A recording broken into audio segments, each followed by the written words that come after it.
The music world moves fast. Want to stay up to date on the latest albums and get in-depth examinations with the artists? Check out Consequence of Sound, the podcast. Bite-sized album reviews for the music fan on the go who wants to stay in the know, and much more. Subscribe to the series on iTunes or your favorite podcast provider, and let the writers of Consequence of Sound steer you right. Check it out at consequenceofsound.net/COS podcast.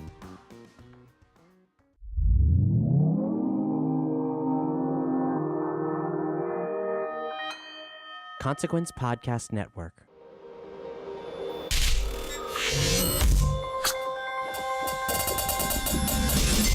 Hey, welcome to another edition of Kyle Meredith with. It's an audio interview series presented by WFPK Independent Louisville at WFPK.org. Consequence of Sound and the Consequence Podcast Network. Before we get started, be sure to hit the subscribe button wherever you're listening from right now, wherever you get your favorite podcast from. We put out interviews every Monday, Wednesday, and Friday at Consequence of Sound. Would love to keep you up to date, whether that's on YouTube, on Spotify, iTunes, Apple Podcasts, and so many other places. I'm Kyle Meredith. Today my guest is Bruce Hornsby. Bruce is back with a brand new record called Absolute Zero. He's teamed up with a whole lot of magical musicians on this one, including yMusic, Justin Vernon of Bon Iver, the Staves, and even grabbed some lyrics from Robert Hunter, the Grateful Dead lyricist. We're going to talk about all of that.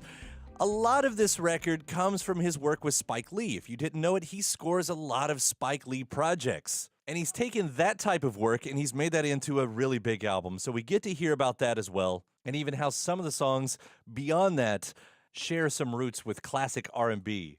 It's quite the honor to talk to him. Kyle Meredith with Bruce Hornsby. Hey, Kyle, how's it going? Thanks for this, man. It's an honor to talk to you. Well, okay. I don't know why, but it's nice of you to say that.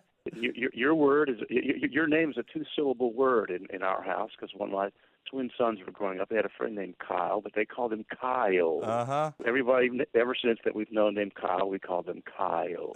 They used to collect Pokemon cards, and whenever they'd get one that they thought Kyle didn't have, they'd look at each other and just go, Kyle, Kyle, Kyle. See, now sort of rubbing it in between the two of them, rubbing it in that they thought they had one that Kyle did not have. So there you are. There I am. You're Kyle to our family. I actually like that a little bit better than growing up in the country where it was Kyle was more like cow. You know, it was cow. So yeah, cow. Yeah, cow. Yeah. Most people around where I live here would say cow. Yeah. And that's probably how I would say it if I didn't have these two knuckleheads who said Kyle. Well, dude, congratulations on Absolute Zero. It's a fun and adventurous listen through this whole thing, snaking around all the sounds. I'm glad you find it to be fun. As my records go, it tends to be a much more serious record than my usual, where we're writing songs like Rehab Reunion, the title song from our last record, or What the Hell Happened to Me. I tend to go for the comedic or the attempted comedic move through the years, but this time less so. But I've heard this a little bit before on Absolute Zero. So okay, fun it is. Well, and I should say, and we're going to get into some themes here in a bit, and I know there's some heavier lyrical play here, but I guess that for the fun, it does come from the music for me, because you're using, you've got yMusic on here, and that's a band, Y, or not a band, I don't know what you call them, a collective, I guess, but they bring a very specific, versatile, certain sound to a thing. And at times it can be playful, I guess. Well, absolutely. It's certainly one of the more playful songs musically is Voyager 1, which is a song about a kid's fascination with space and sort of ruminations on that. But so the groove is sort of upbeat, maybe the most upbeat, that and Fractals on the record, and they're, of course, all over that song. And it's a joyful noise, there's no doubt. So, yes, that is one of the more that will certainly be on a live playing level one of the more sort of exuberant and sort of extroverted songs that we'll play from this record. And you bring up Voyager 1. Let's go ahead and hit that too, because it's now becoming what the press is running with here, the Steve Reich meets Prince line that you threw out, I think, in a press release, which is a really fun way to describe that. But Well, I don't know. It just seems appropriate. Years ago, I wrote a song with Robbie Robertson for his second record, Storyville, his second solo record, post-band. You know, he was the sort of the lead songwriter of the band, and the sort of seminal Americana group. I guess you could say Americana music comes from the band, if it's possible to say something like that. Anyway, we wrote this song called Go Back to Your Woods, and in the middle of it, I was doing these sort of falsetto bits, singing this B section, and he called it Bad Bruce, and basically sort of likened it to a Prince-esque thing. So I guess I'm sort of revisiting that many years later on this, mostly in a couple of ad-libs after the second chorus to be totally specific about it. So that's where the Prince thing comes. You could also say it's coming from Stevie Wonder, and I'll tell you why. It's actually a fun story. You know, a lot of this music comes from Spike Lee film cues that I've written over the past 10, 11 years for Spike. I've been scoring things for him for a good while now. And so I was doing a score for Spike's film accompanying the video game NBA 2K16. Okay, so I was doing this 2015, and he asked me to do this, and I thought, well, how do I wrap my head around this? This is a very sort of urban, ghetto basketball scene, urban milieu that in which this film is set. And so I'm thinking, well, what am I going to do here? Compose some sort of ersatz hip-hop or rap music, some sort of faux rap? It just seemed like, man, maybe I don't know why he asked me, maybe I'm the wrong guy for this job. So I'm thinking to myself, sort of, again, ruminating about this assignment I've just been given, and I came up with an idea that made it feel like it would resonate for me. It would make me feel comfortable, like I could. It was a stylistic way into this conundrum, into this problem. So, and that was, I thought, well, I'll go back to old R&B from my youth, 70s R&B, 70s soul music, and make music coming from that place. Okay, using a lot of Wurlitzer pianos, electric pianos, sounds from that day. So sort of a retro soul idea I had. And so I called up my drummer, Sonny Emery, and said, Sonny, I have 10 Stevie Wonder songs. Would you play tracks over those songs? Just give me a drum track over you just play along with these records. And of course, when he was growing up, he was playing along with these records all the time, so it was very natural for him. It's an easy assignment for him. So he gave me I gave him this list of 10 Stevie Wonder songs, and he gave me these tracks. And the first one I heard was his drum track playing along with I Wish. So Voyager 1 is I Wish drum track. And if you put the two songs together, and what's interesting about it is I said, Sonny, play along with the record, and then but also give me one where you play along with a click track, so we can have more of a metronomic feeling. Because Stevie, I believe, played drums on those old records. Oh, he wow. was the drummer. I didn't know that. Those fantastic. Yes, Stevie played. That's my impression. That's actually what Sonny told me, and I think he would know, and because he's a longtime veteran of the R&B world, and so sure enough, every time I would listen to all 10 of these tracks he put down, I listened to the track played along with the record and the metronomic track, and I always picked the non-metronomic one, and because it always had a certain intangible, great feel and great sort of exuberant quality. And we realized, and Sonny told me this later, he said, these tracks, they all rush a little bit. They all speed up because which helps create a little excitement. Now, I'm not much of a speed-up guy. I kind of want us to play sort of in the groove and in time and maybe lay back a little bit. But in this case, that track that's played along with Stevie's track, which kind of rushes a little bit. And so if somebody plays along with Voyager 1 and is able to sync up the record of I Wish, they'll rush together. So that shows you, that gives you a little window into the process of making this record. Fully 6 or 7 of the songs' origin was film cues. Yeah, and it's interesting because you think of a film cue as as sort of a shorter small thing, or at least I do. They are, yes. Right, and so to me it's like that's right. Yeah, to me it's like you're taking something and shrinking it, and then you take that shrunken piece and make it big again, but it doesn't look anything like the original piece, I guess. Does that make sense? Well, but it will. You're right. These film cues, over the past 11 years, I've written 230 some different pieces of music for Spike films, ranging from 1 minute long, as you say, short cues, to 4 minutes long, something more extended that plays maybe over the end title, over the end credits, longer piece.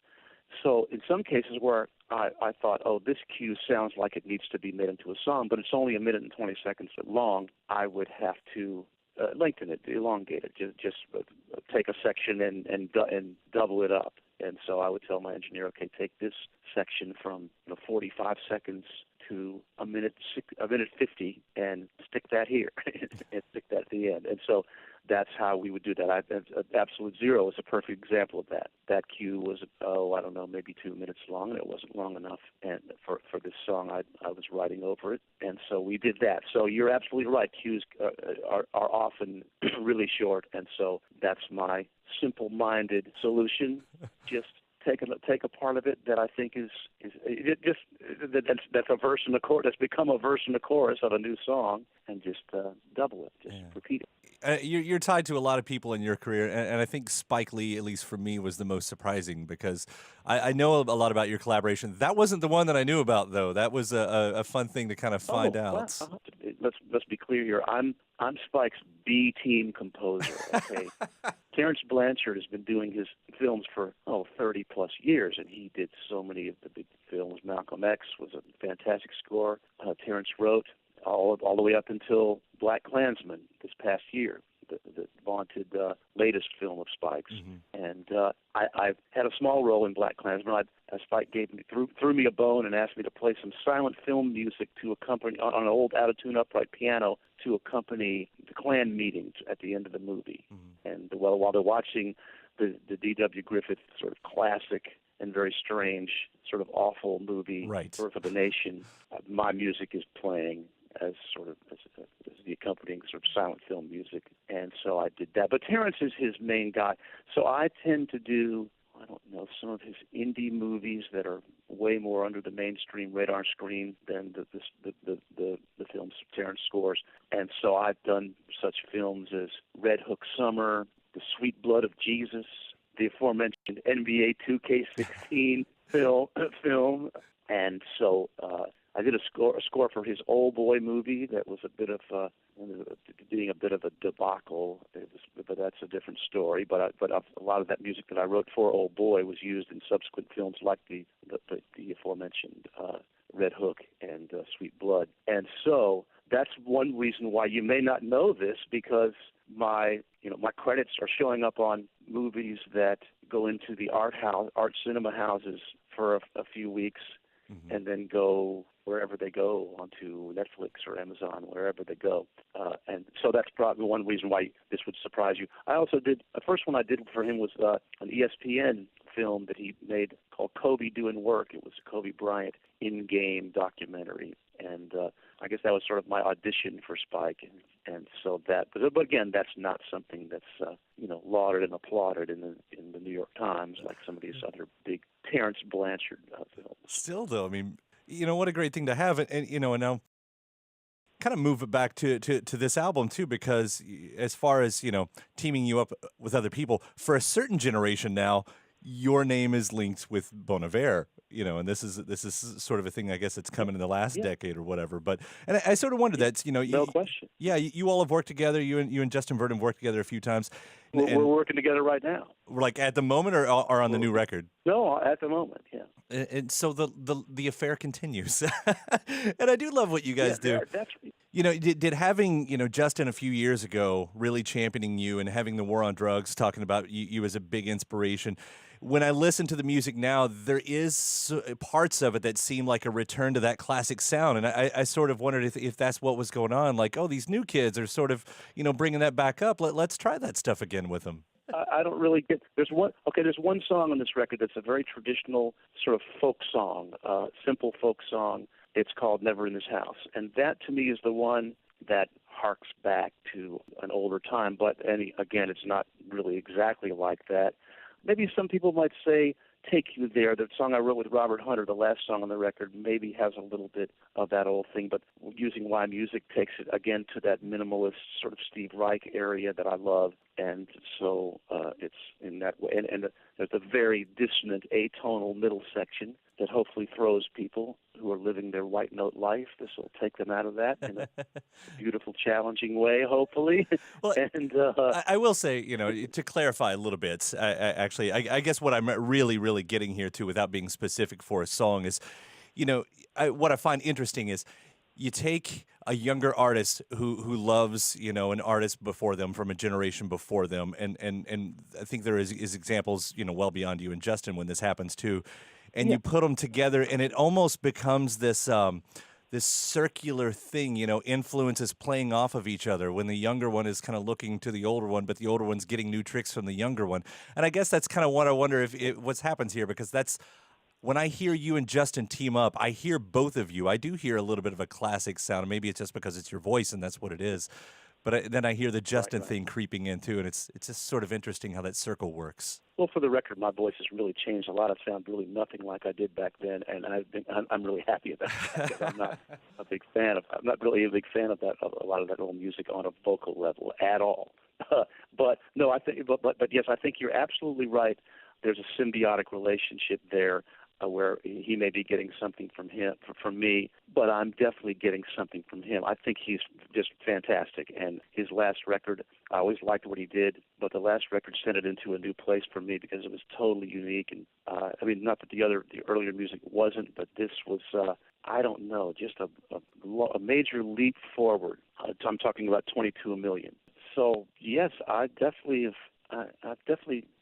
imagine I have taken a few tricks from him. Again, it's sort of unwitting. It's sort of unwittingly. I'm not, but I do love what he does. I think he's just a fantastic singer, writer, producer. He creates these beautiful soundscapes over which to sing, and so that's an influence. So again, Spike Lee and Justin. That's an interesting combo, but that's really a good bit of the influence here. Again, mostly Spike. I think the music on this record is fairly cinematic sounding, and for a good reason, because they come from my scoring world. Yeah. The music that I write for him. So yes, but back to Justin. In a word, yes, you're right. There's a mutual back and forth there. Well, I think what, this album is really great proof to me is that genre doesn't have to be a thing, and it never had to be a thing, because there are so many different sounds, and yet it still makes up this really interesting, complex album, without sounding just like a compilation of songs, and that really changed because, in your early days, as I was growing up or any of those things, it was all about genre. You were this, or you were this, and you were this. And I think that had a lot to do with critics, everything. They would put folks in boxes. And when the millennial generation came in and the shuffle button, that sort of went out the window, I guess. And hearing... Well, let's hope that's right, because it's always been a bit of a millstone around my neck from early on. I was sort of typecast as this adult contemporary guy, right? But I've spent my career sort of surprising all the people who would typecast me, because here I'm making music that is on the radio. Is they're the way it is. What an unlikely top 40 record, but that's what happened. And so you get, even though you've written a song and made a record that has not one but two improvised solos on it, which never happens on the radio. It's a song about racism. It's hardly formulaic, but since it's played on Top 40 and also AC, then you're typecast. But then all of a sudden, here's this guy playing with the Grateful Dead, and they go, well, wait a minute, that doesn't fit our little box. That doesn't fit our typecasting and our stereotype type of. And so I've sort of been doing that all along, and so I've sort of been mystifying the people who would typecast me. I could keep going and naming, the next move that I made that surprised someone who was typecast me. But it's just been going. Suffice to say, I've been doing that for years, because for me, it's all about a long creative journey and always trying to stay inspired and move to new places that inspire me, whether it be old-time traditional folk music, old-time gut bucket blues, or blues bluegrass or country or gospel music, or the great jazz piano voicings of Bill Evans. It's been a big influence on me, or modern classical music now.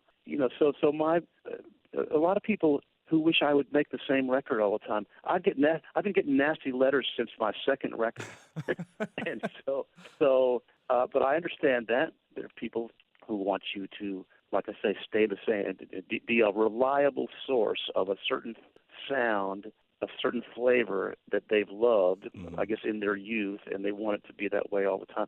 So I've just not been their guy. So not since, say, the third record onward. And so yeah, that's I don't apologize. That's my life. But it makes it so at age 64, I still get to do this with amazing people, and it's an ever broadening array of interesting people, and that's a beautiful way to live your life. Sort of the pursuit of the unattainable is it's a great way to live one's life. I'm always striving for something better, trying to improve as a singer, a songwriter, and a player. I'm interested in virtuosity on my instrument, and so all these interests make for a full life and a never-ending, interesting one. Well, I mean, we love, playing all your projects around here, especially at WFPK. I want to say, before we get out of here, you did mention the Dead there, and I noticed that you're working with Robert Hunter again on this, as a lyricist, and I just kind of wondered what that was like this time around. This is a song we wrote a few years ago that had never been recorded. I wrote this, but he basically, for a few years, sent me maybe one set of lyrics a year. They would just show up in my email, and so what a gift, Right. What a great surprise gift every time that would happen. I've still got one. We've written 4 together, and it's funny. I had not seen Bob Hunter since 1997 when he came out and did some Further shows with us. The second Further Festival, he was a part of it as a performer, and I haven't seen him since then, but he reached out to me out of the blue and said, "Hey, would you like to do this?" And of course the answer was yes. I'm such a fan of the Garcia Hunter songs. I think they're just timeless. A lot of them sound like they were written 100 years ago. They just have this old-time folk quality that I love. And I get chills. I got chills playing them with the Dead. I get chills thinking about those songs sometimes. Wharf Rat, to me, one of the greats. And so, for instance. So, yeah, he reached out to me, and this was the Take You There. And if you see the title, it's called Take You There, and in parentheses, Misty. You see that? And you're going, what the hell is that? And well, that comes from, specifically, I started referring it to the song as Misty because I thought of it as my Father John's Misty song. and so it's my the title there is an oblique homage to Father John Misty. Somehow I thought mostly the verses felt like something that he was doing at the time. Yeah. And at the time, meaning a year and a half ago. I played Coachella with Justin, and Father John Misty was on the day before, and I saw him, and I was interested in it anyway, liked what he does, and so yes, that's where the Appalachian edition Misty comes from. Yeah, I'm not sure what Hunter will think about that. But. I can't wait to go back and re-listen to that song now with that context in mind, because that's we're such huge fans of him too. Just the verses, not the chorus. Yeah. Well, Bruce, thank you so much for talking. I really do love Absolute Zero, and again, we're such big fans of what you do around here. So continue to do that. I don't think you can stop anyway, but I can't wait to hear where the road continues to take you. Well, I appreciate it. I can't really stop doing this. It's the only thing I really know how to do. Yeah. So that's what. But I just like to do it as well. So yeah, it won't stop, for better or for worse. But thanks for being interested. It's much appreciated. All right, we'll see you around, and take care. Okay, Kyle. I was waiting for it. I was. You have a good. All right. Didn't want to disappoint you. Thanks a lot, man. See you. All right. Bye. A big thanks to Bruce Hornsby. The record is called Absolute Zero. If you haven't already, please do hit that subscribe button before you get out of here. Again, you can subscribe to us at YouTube, at Spotify, or wherever you get your favorite podcasts from, iTunes, Apple Podcast, Acast, Podchaser. After that, head over to WFPK.org That's where I do a show every Monday through Thursday from noon to 3 Eastern, where you can also find some bonus episodes of this series over there. ConsequenceOfSound.net, they've got all your music and film news. You can find me at Twitter at Kyle Meredith and Facebook/Kyle Meredith. That's it for another edition. I'm Kyle Meredith. I'll see you next time.